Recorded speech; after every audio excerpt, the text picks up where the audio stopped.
نحمده ونستعينه ونستغفره ونؤمن به ونتوكل عليه ونعوذ بالله من شرور أنفسنا ومن سيئات أعمالنا. من يهده الله فلا مضل له ومن يضلله فلا هادي له.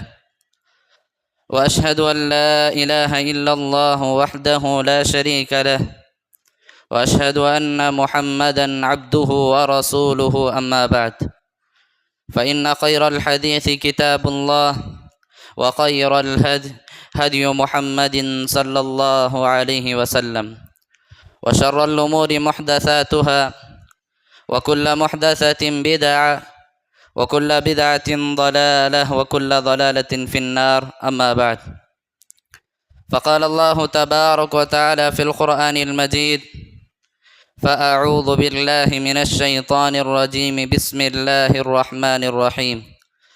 يا أيها الذين آمنوا اتقوا الله حق تقاته ولا تموتن إلا وأنتم مسلمون.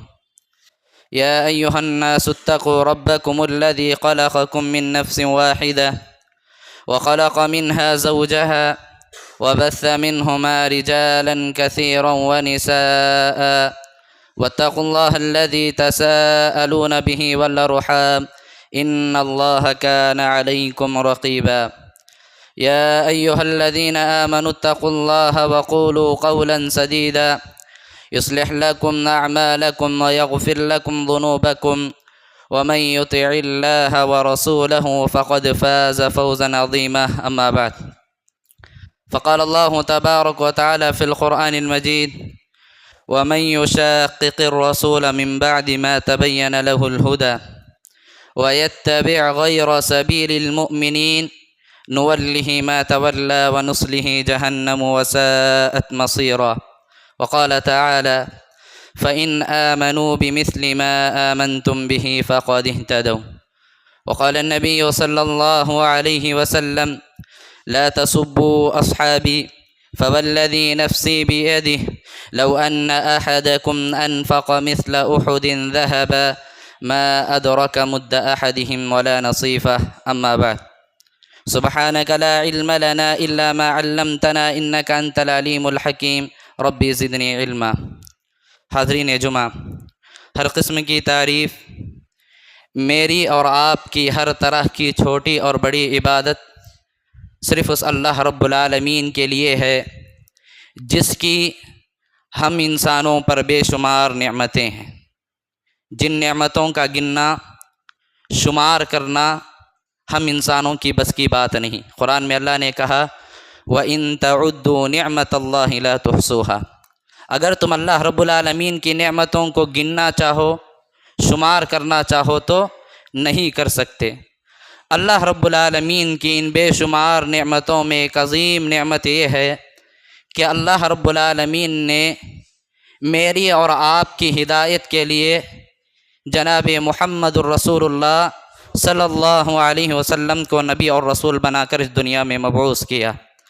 درود و سلام ہو تمام نبیوں اور رسولوں پر، بالخصوص نبی آخر الزماں محمد عربی صلی اللہ علیہ وسلم پر، صلوات ربی وسلامہ علیہ۔ میرے محترم بھائیوں، اللہ رب العالمین نے میرے اور آپ کے اس دنیا میں آنے کے مقصد کو یاد دلاتے ہوئے قرآن مجید میں ارشاد فرمایا: وَمَا خَلَقْتُ الْجِنَّ وَالْإِنسَ إِلَّا لِيَعْبُدُونَ۔ میں نے جنوں اور انسانوں کو اپنی عبادت کے لیے پیدا کیا۔ اب میرے اور آپ کے اس دنیا میں آنے کا مقصد کیا ہے؟ اللہ رب العالمین کو راضی کرنا، خوش کرنا۔ اور اللہ رب العالمین نے قرآن مجید میں جب حضرت آدم علیہ السلام کو جنت سے نکالا، دنیا میں بھیجا، حضرت آدم علیہ السلام سے کہا: فَإِمَّا يَأْتِيَنَّكُم مِّنِّي هُدًى۔ جب دنیا میں جاؤ گے میری طرف سے تمہارے پاس کیا آئے گی؟ ہدایت آئے گی، رہنمائی آئے گی۔ اس کے مطابق عمل کرو گے، کامیاب ہو جاؤ گے۔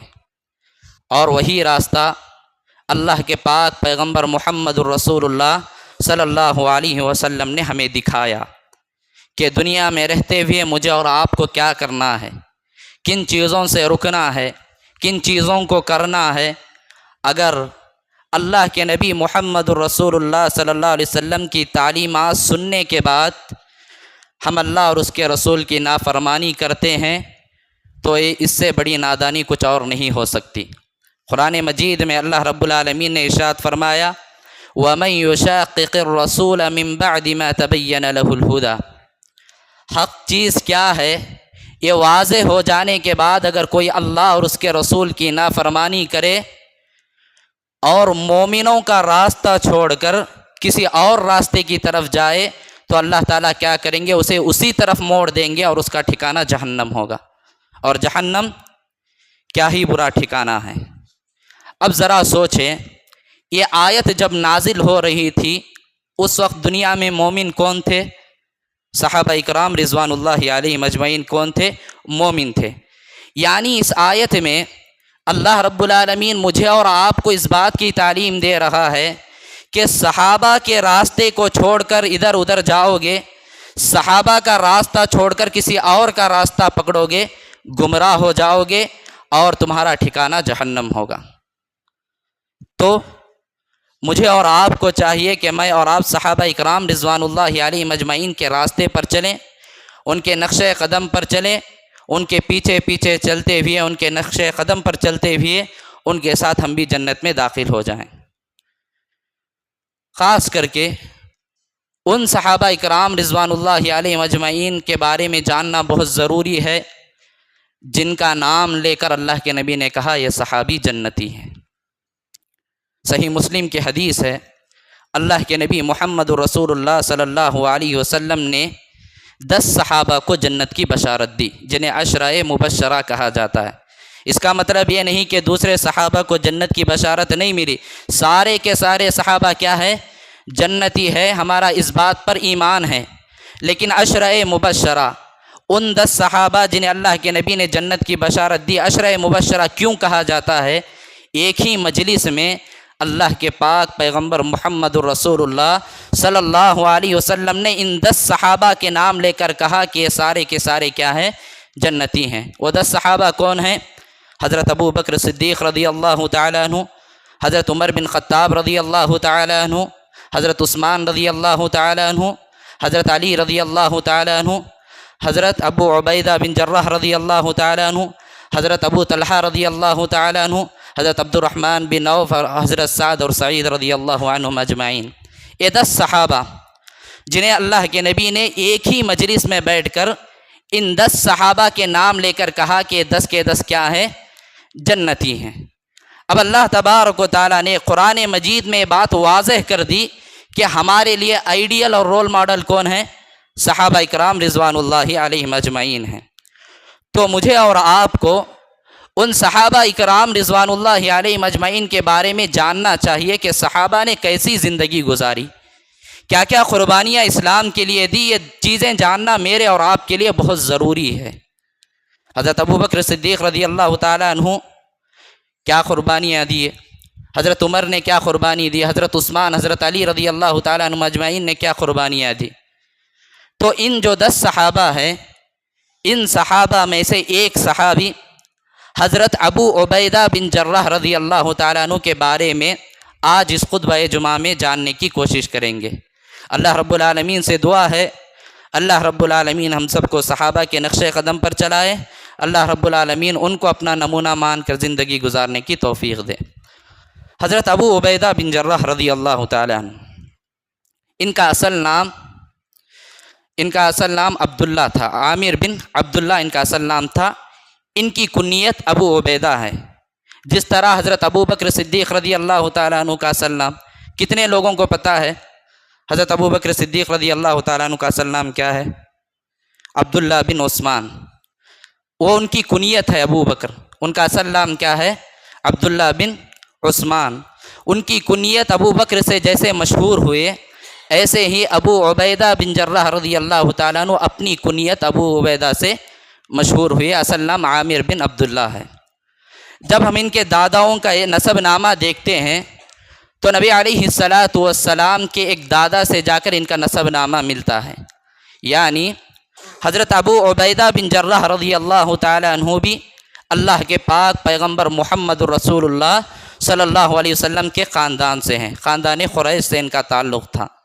صحابہ بیان کرتے ہیں حضرت ابو عبیدہ بن جراح رضی اللہ تعالیٰ عنہ کی صفات کیسے تھے؟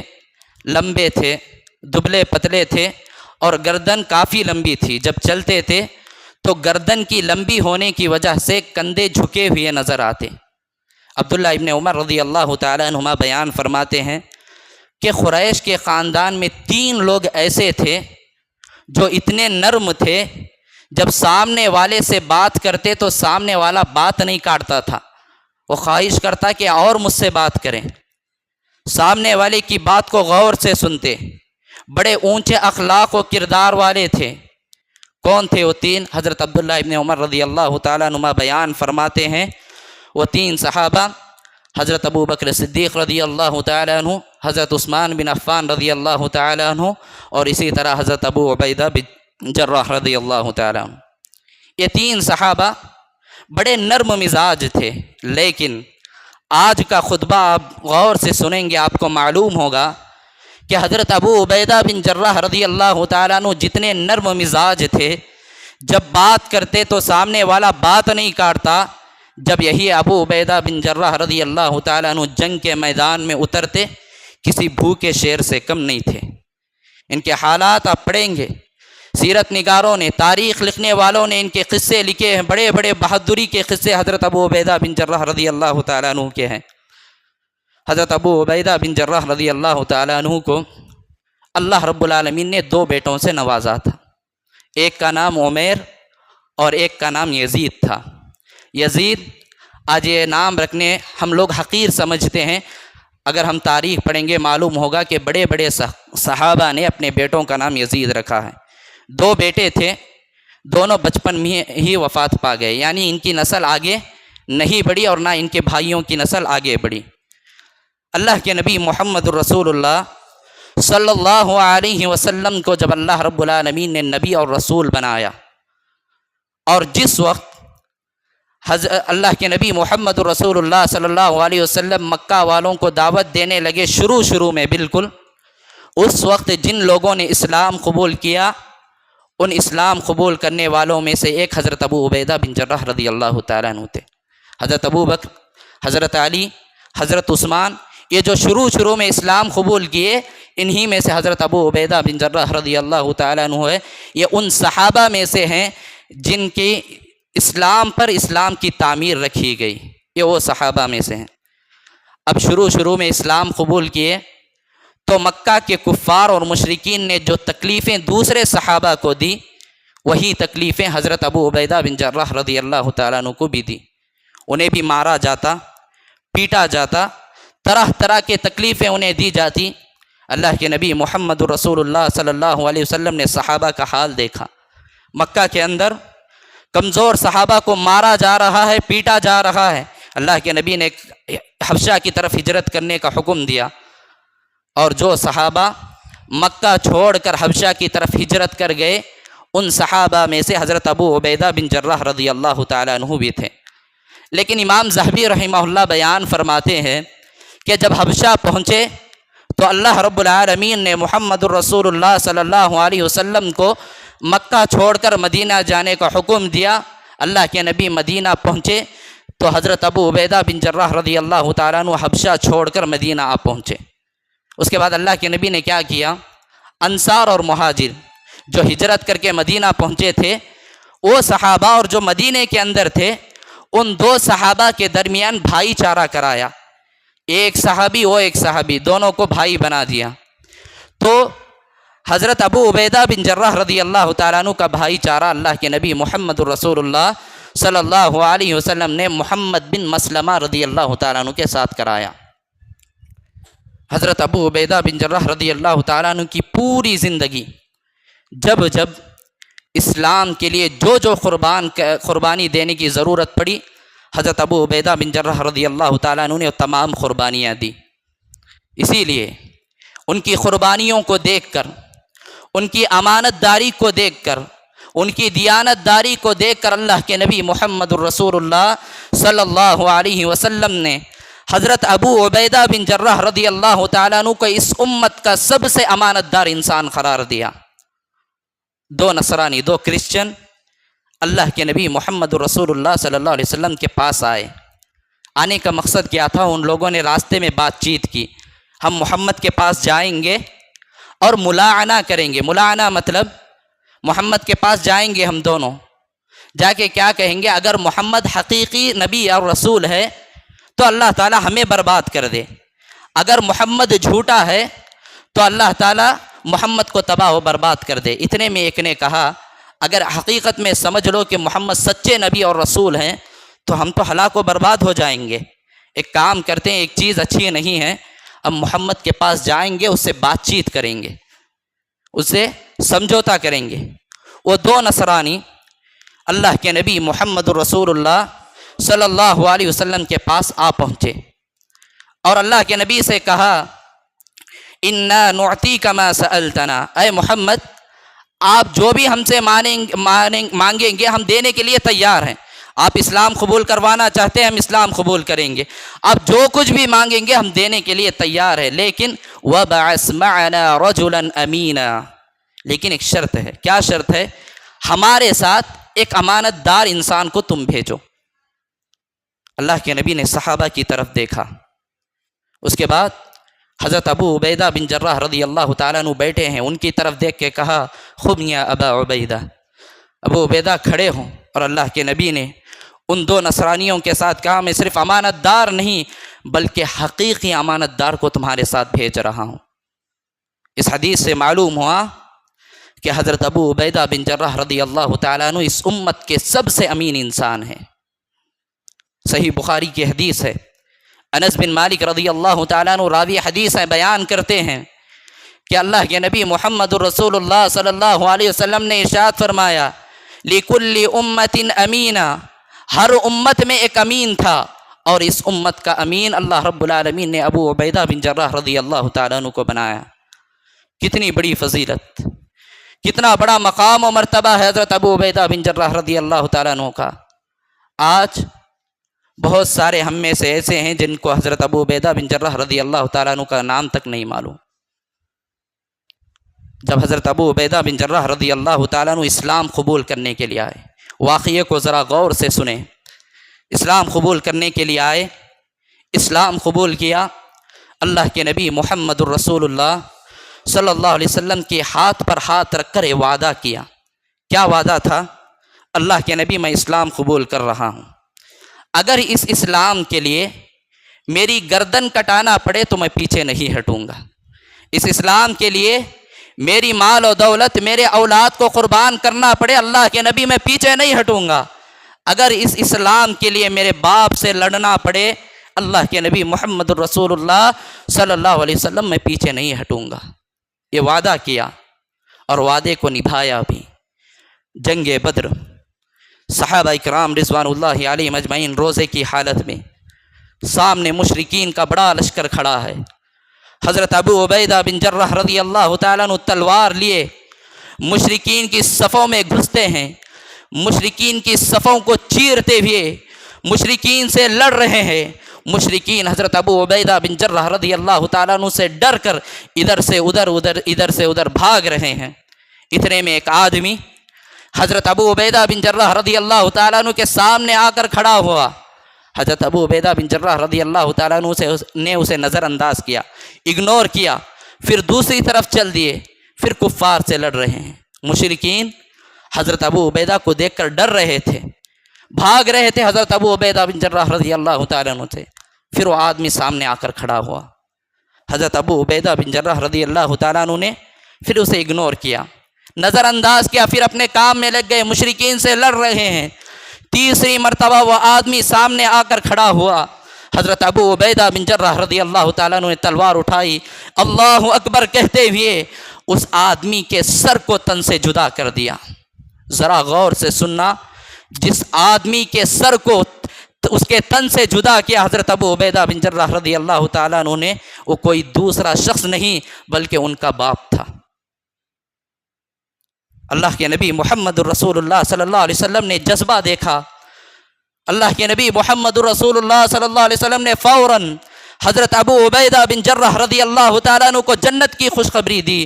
میرے محترم بھائیوں، اسلام کے لیے جو وعدہ حضرت ابو عبیدہ نے اپنے اللہ کے نبی سے کیا تھا کہ اسلام کے لیے اگر میرا باپ بھی سامنے آ جائے میں اس سے لڑوں گا، اس وعدے کو حضرت ابو عبیدہ نے پورا کیا اور اپنی تلوار سے اپنے باپ کو قتل کر دیا۔ اللہ رب العالمین اتنا خوش ہوا فوراً آیت نازل کی، لا تجد قوما یؤمنون باللہ والیوم الآخر یوادون من حاد اللہ ورسولہ ولو کان آباءہم۔ اے اللہ کے نبی محمد الرسول اللہ صلی اللہ علیہ وسلم جو حقیقت میں مومن ہیں، جن کے دلوں میں ایمان ہے، آپ ان لوگوں کو دیکھیں گے کہ وہ دین کے معاملے میں کبھی کمپرومائز نہیں کریں گے، دین کے معاملے میں کبھی کسی سے سمجھوتا نہیں کریں گے۔ اگر اللہ اور اس کے رسول کے خلاف ان کے باپ اور ان کے بھائی یا ان کے بیٹے آ جائے تو ان کے باپ اور بھائی سے بھی وہ لڑیں گے۔ یہ تعریف تھی اللہ تبارک و تعالیٰ نے حضرت ابو عبیدہ بن جرح رضی اللہ تعالیٰ عنہ کی۔ اسلام کی جتنے جنگیں لڑی گئی ساری جنگوں کو اٹھا کر دیکھیں، ہر جنگ میں حضرت ابو عبیدہ رضی اللہ تعالیٰ عنہ کا ایک بڑا اہم کردار تھا۔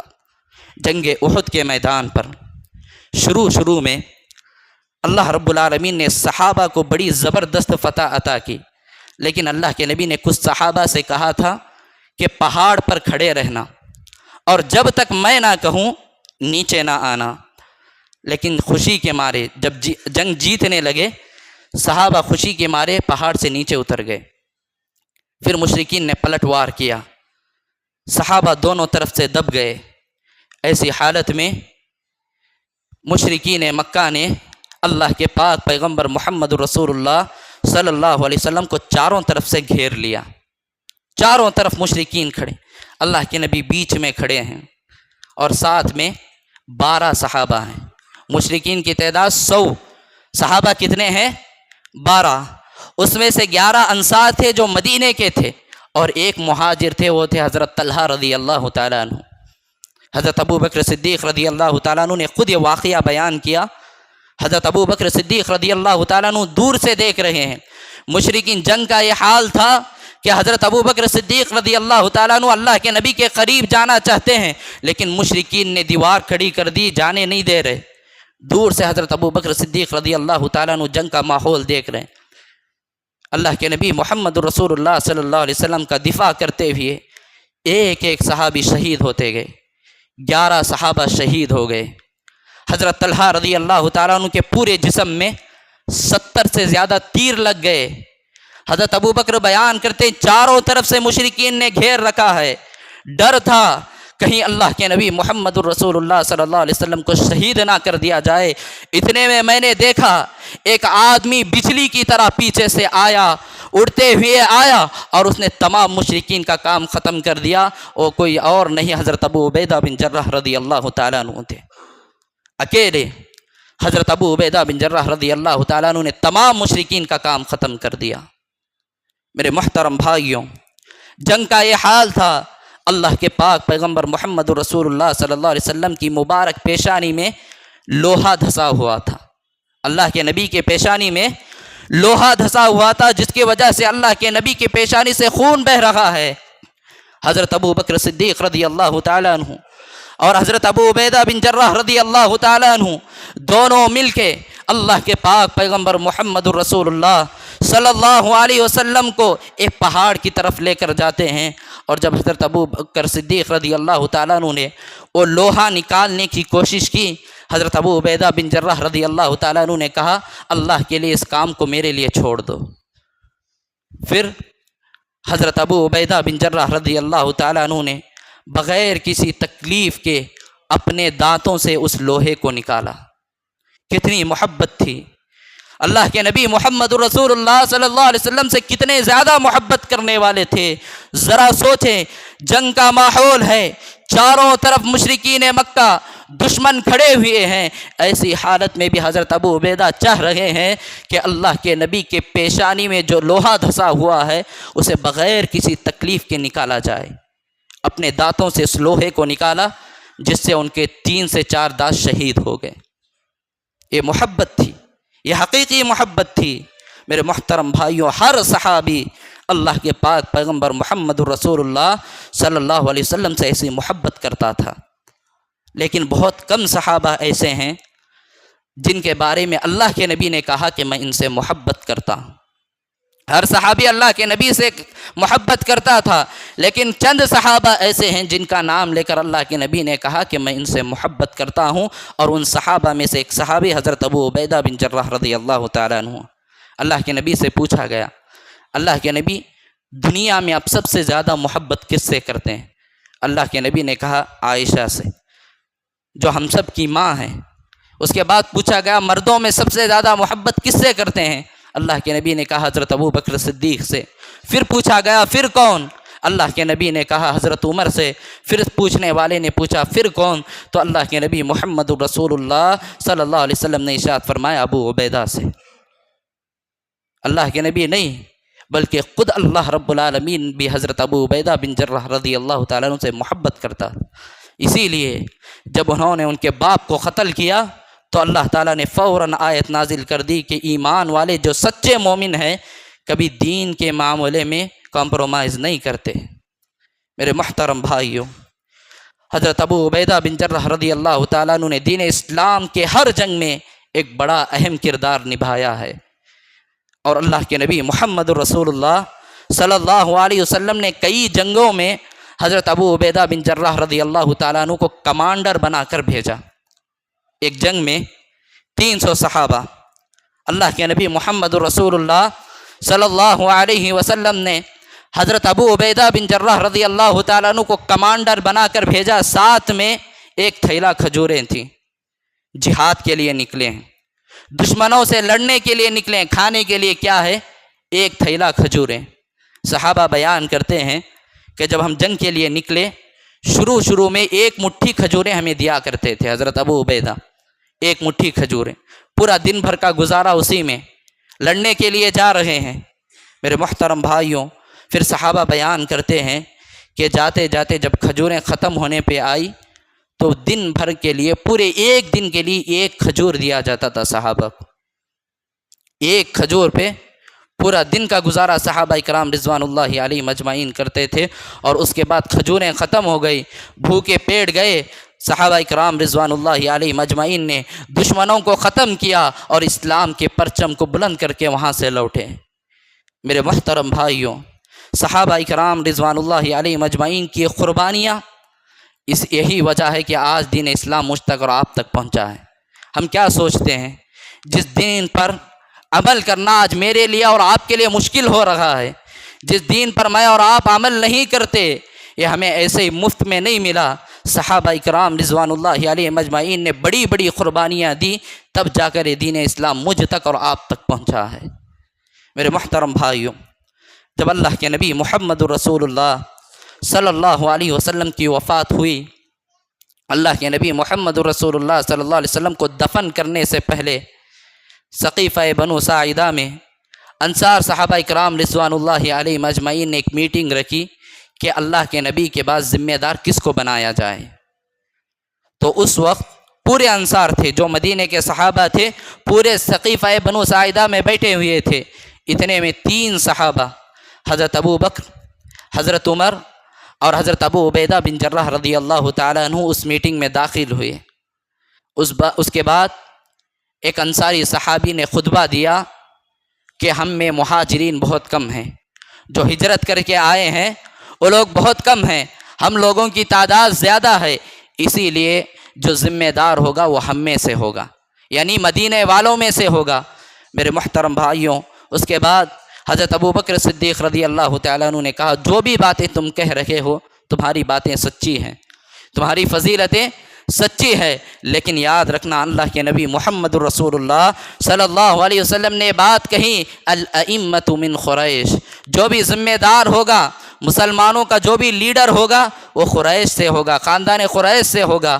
اس کے بعد حضرت ابو بکر صدیق رضی اللہ تعالیٰ عنہ نے جن 2 لوگوں کے نام آگے کیے تھے کہ ان دونوں میں سے کسی ایک کو خلیفہ بنا دو، ان میں سے ایک حضرت ابو بکر اور ایک حضرت ابو عبیدہ بن جراح رضی اللہ تعالیٰ عنہ تھے۔ اتنی بڑی شخصیت حضرت ابو بکر صدیق رضی اللہ تعالیٰ عنہ حضرت ابو عبیدہ بن جراح رضی اللہ تعالیٰ عنہ کا آگے کر رہے ہیں کہ اگر خلیفہ اور ذمہ دار بنانا ہے حضرت ابو عبیدہ کو بناؤ، لیکن حضرت ابو عبیدہ بن جراح رضی اللہ تعالیٰ عنہ نے کہا جس جماعت میں ابو بکر صدیق رضی اللہ تعالیٰ عنہ موجود ہو، جس جماعت میں حضرت ابو بکر موجود ہو، جنہیں اللہ کے نبی محمد الرسول اللہ صلی اللہ علیہ وسلم نے نماز کے معاملے میں ہمارا امام بنایا تھا، تو میرے اندر اتنی ہمت نہیں ہے کہ میں اس ذمہ داری کو اپنا لوں اور تمہارا ذمہ دار بن جاؤں۔ اس کے بعد حضرت ابو بکر صدیق رضی اللہ تعالیٰ عنہ مسلمانوں کے خلیفہ بنے، لیڈر بنے۔ میرے محترم بھائیوں، جیسے ہی حضرت ابو بکر صدیق رضی اللہ تعالیٰ عنہ خلیفہ بنے، لیڈر بنے، حضرت ابو عبیدہ بن جراح رضی اللہ تعالیٰ عنہ نے حضرت ابو بکر صدیق رضی اللہ تعالیٰ عنہ کی خلافت میں بڑے اخلاص کے ساتھ اور محنت کے ساتھ کام کیا۔ اپنی استطاعت کے مطابق حضرت ابو بکر صدیق رضی اللہ تعالیٰ عنہ کا ساتھ دیتے رہے۔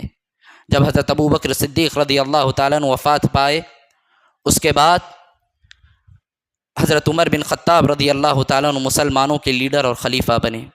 اس میں بھی حضرت ابو عبیدہ بن جراح رضی اللہ تعالیٰ عنہ نے بڑی قربانیاں دی، اور دین اسلام کے لیے جو جو قربانیاں دینی پڑی، ہر ایک قربانی حضرت ابو عبیدہ بن جراح رضی اللہ تعالیٰ عنہ نے دی۔ لیکن ایک معاملہ ایسا تھا، ایک مسئلہ ایسا تھا جس میں حضرت ابو عبیدہ بن جراح رضی اللہ تعالیٰ عنہ نے عمر بن خطاب رضی اللہ تعالیٰ عنہ کے خلاف کام کیا۔ وہ مسئلہ کیا تھا کہ جب مسلمانوں کی فتوحات بڑھ گئی، دور دور تک اسلام پہنچنے لگا حضرت عمر رضی اللہ تعالیٰ عنہ کے دور خلافت میں، تو اس وقت فرات کے علاقے میں حضرت ابو عبیدہ بن جراح رضی اللہ تعالیٰ عنہ جنگ کے لیے گئے ہوئے تھے، لڑ رہے تھے، اور وہاں ایک بیماری پھیل گئی تھی جس سے لوگ انتقال کر رہے تھے، مر رہے تھے۔ تو حضرت عمر بن خطاب رضی اللہ تعالیٰ عنہ نے سوچا کہ ابو عبیدہ بن جراح رضی اللہ تعالیٰ عنہ کو میرے پاس واپس بلا لیا جائے۔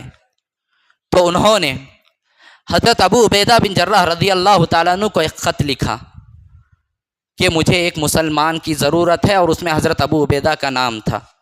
وہ خط حضرت عمر بن خطاب رضی اللہ تعالیٰ عنہ کے پاس، حضرت عمر بن خطاب نے حضرت ابو عبیدہ تک پہنچایا۔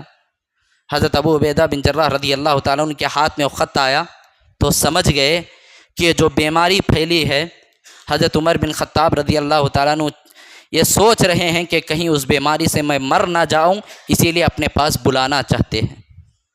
اس کے بعد تمام صحابہ کو جمع کیا، اعلان کیا، سنو، ہمارے جو امیر ہیں عمر بن خطاب رضی اللہ تعالیٰ عنہ نے ہمیں خط لکھا ہے۔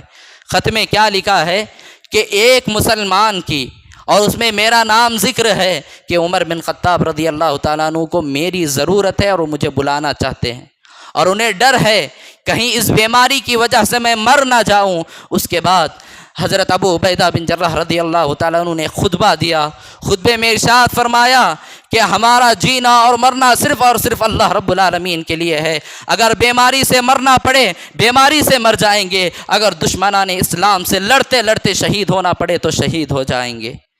اس کے بعد حضرت ابو عبیدہ بن جراح رضی اللہ تعالیٰ عنہ نے پھر ایک خط لکھا حضرت عمر بن خطاب رضی اللہ تعالیٰ عنہ کو۔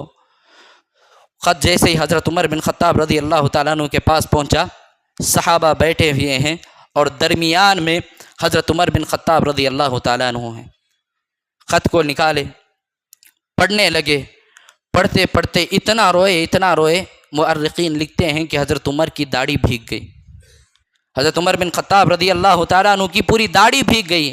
صحابہ نے پوچھا، اے عمر بن خطاب رضی اللہ تعالیٰ عنہ کیا بات ہے، کیوں رو رہے ہو؟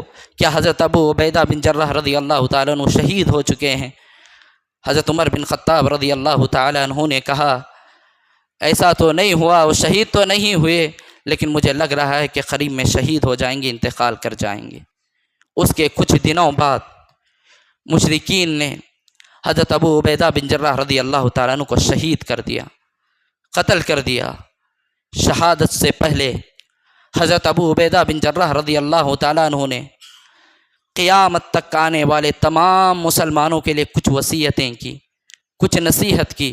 میرے محترم بھائیوں، وہ صحابی جس کے بارے میں اللہ رب العالمین نے کہا، جس کی تعریف اللہ رب العالمین نے قرآن مجید میں کی، وہ صحابی جسے اللہ کے نبی محمد الرسول اللہ صلی اللہ علیہ وسلم نے اس امت کا سب سے امین انسان کہا، وہ صحابی جو اسلام کے لیے لڑتے لڑتے شہید ہو گیا، قیامت تک آنے والے تمام مسلمانوں کو کچھ نصیحتیں اور وصیت کرتا ہے۔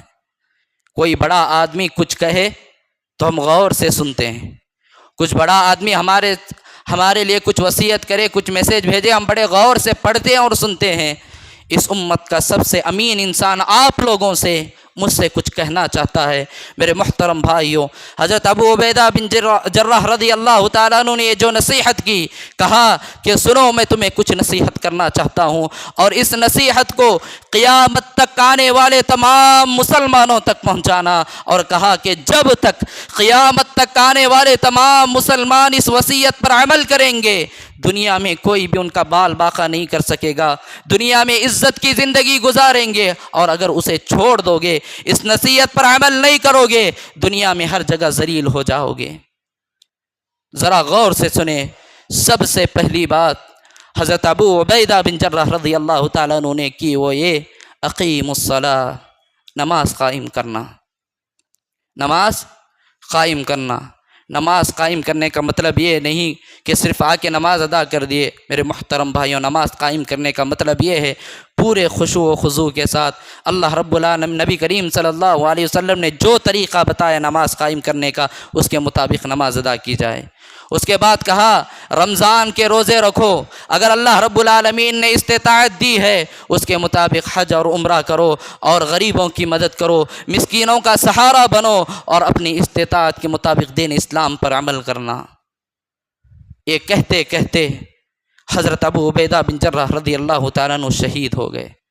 ایک تیر حضرت ابو عبیدہ بن جراح رضی اللہ تعالیٰ عنہ کے حلق میں آ لگا، جو ان کی گدی سے نکل گیا، شہید ہو گئے۔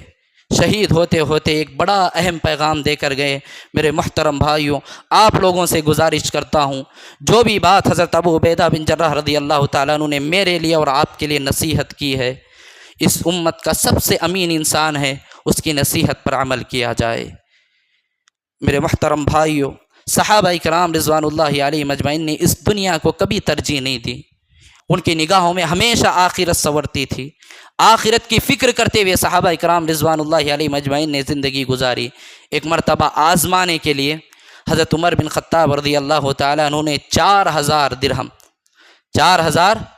درہم سونے کے سکے حضرت عمر بن خطاب رضی اللہ تعالیٰ عنہ نے کیا کیے، ایک صحابی کو دیے، جاؤ ابو عبیدہ بن جراح کو دے دو، دیکھتے ہیں کیا کرتے ہیں۔ وہ صحابی وہ سونے کے سکے لے کر حضرت ابو عبیدہ بن جراح رضی اللہ تعالیٰ عنہ کے پاس پہنچے۔ تھوڑی دیر میں حضرت ابو عبیدہ بن جراح رضی اللہ تعالیٰ عنہ نے بہت غریبوں اور مسکینوں کو بلایا، سارے سونے کے سکے ان میں تقسیم کر دیے۔ حضرت عمر بن خطاب رضی اللہ تعالیٰ عنہ دیکھ کر حیران رہ گئے، پوچھا اپنے لیے کچھ نہیں رکھے ہو؟ حضرت ابو عبیدہ بن جراح رضی اللہ تعالیٰ عنہ نے کہا، یہ دنیا میرے لیے نہیں ہے، یہ دنیا میرے لیے نہیں ہے، میری حقیقی دنیا آخرت ہے، اور میں آخرت کی تیاری کر رہا ہوں۔ میرے محترم بھائیوں، ضرورت ہے، آج مسلمانوں کو ضرورت ہے کہ اپنے ایمان کو تازہ کریں۔ کیسے ہوگا؟ صحابہ اکرام رضوان اللہ علیہ مجمعین کی زندگیاں پڑھیں، کیسی کیسی قربانیاں دی، اپنا سب کچھ قربان کر دیا۔ اگر ایسے واقعات پڑھیں گے تب ہمارا ایمان تازہ ہوگا، اگر ایسے واقعات پڑھیں گے تب ہمارا ایمان تازہ ہوگا۔ اگر میں آپ لوگوں سے سوال کروں کہ وہ 10 صحابہ جن کا شروع میں نے نام لیا، آپ میں سے کتنے لوگوں کو معلوم ہے وہ 10 صحابہ کے نام؟ نہ کے برابر، بہت کم لوگوں کو معلوم ہوں گے۔ اگر یہی پوچھ لوں کہ کون سے اسٹیٹ میں کون سی حکومت ہے، ہر ایک بتا دے گا، ہر ایک کو معلوم ہے کون سے اسٹیٹ میں کس کی حکومت ہے۔ لیکن صحابہ اکرام رضوان اللہ علیہ مجمعین کی زندگیاں پڑھنے کے لیے ہمارے پاس وقت نہیں ہے۔ آج ضرورت ہے ہم خود صحابہ اکرام رضوان اللہ علیہ مجمعین کی زندگیوں کو پڑھیں، اپنے بچوں کو صحابہ اکرام رضوان اللہ علیہ مجمعین کی زندگیاں پڑھائیں۔ آج ہم لوگ کہتے ہیں کہ ہمارے بچے دین سے دور ہوتے جا رہے ہیں، ہمارے بچے کمزور ہوتے جا رہے ہیں، دین سے دور ہوتے جا رہے ہیں، ہماری نوجوان لڑکیاں غیروں کے ساتھ بھاگ رہی ہے دین اسلام چھوڑ کر۔ وجہ کیا ہے؟ ہم نے دنیا کا تو سوچا، دنیا کی تعلیم انہیں دی، لیکن صحابہ اور صحابیات کی زندگیاں ہم نے بچوں کو نہیں پڑھائی۔ یہی وجہ ہے، ہماری غلطی یہی ہے کہ ہم صحابہ اکرام رضوان اللہ علیہم اجمعین کو بھول گئے۔ میرے محترم بھائیوں، آپ لوگوں سے ادباً گزارش ہے کہ آپ صحابہ اکرام رضوان اللہ علیہم اجمعین کی زندگیوں کو زیادہ سے زیادہ پڑھیں، اور اپنے بچوں کو بھی زیادہ سے زیادہ صحابہ اکرام رضوان اللہ علیہم اجمعین کے قصے سنائے۔ اللہ رب کریم سے دعا ہے، اللہ رب العالمین ہم سب کو صحابہ اکرام رضوان اللہ علیہم اجمعین کے طریقے پر چلنے کی توفیق دے۔ اللہ رب العالمین ہم سب کو صحابہ اکرام رضوان اللہ علیہم اجمعین کو اپنا آئیڈیل اور رول ماڈل بنا کر زندگی گزارنے کی توفیق دے۔ اللہ رب العالمین ہمیں اس بات کی توفیق دے کہ ہم زیادہ سے زیادہ صحابہ اکرام رضوان اللہ علیہم اجمعین کی زندگیاں پڑھ سکیں۔ میرے محترم بھائیوں، اور صحابہ اکرام رضوان اللہ علیہم اجمعین نے پھر کبھی موقع ملا تو دوسرے صحابہ اکرام رضوان اللہ علیہم اجمعین کے بارے میں بات کریں گے۔ اللہ رب العالمین سے دعا ہے اللہ ہم سب کے تمام گناہوں کو معاف فرمائے۔ اللہ رب العالمین اگر تو معاف نہیں کرے گا ہم خسارہ اٹھانے والوں میں سے ہو جائیں گے۔ اے اللہ، دنیا میں جہاں کہیں بھی ہمارے مسلمان بھائی اور بہنیں پریشان ہیں، اللہ رب العالمین ان کی ہر پریشانی کو تو دور فرما۔ اللہ رب العالمین جو بھی حادثات کا شکار ہو چکے ہیں، اللہ رب العالمین ان کو جلد سے جلد صحت عطا فرما۔ آمین۔ وصلی اللہ علی خیر خلقہ محمد صلی اللہ علیہ وسلم۔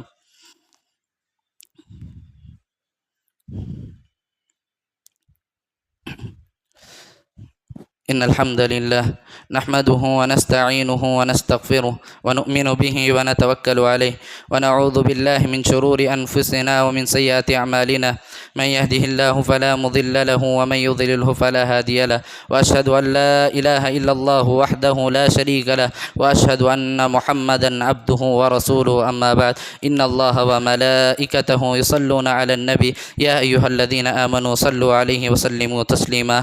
اللهم صل على محمد وعلى آل محمد كما صليت على إبراهيم وعلى آل إبراهيم إنك حميد مجيد.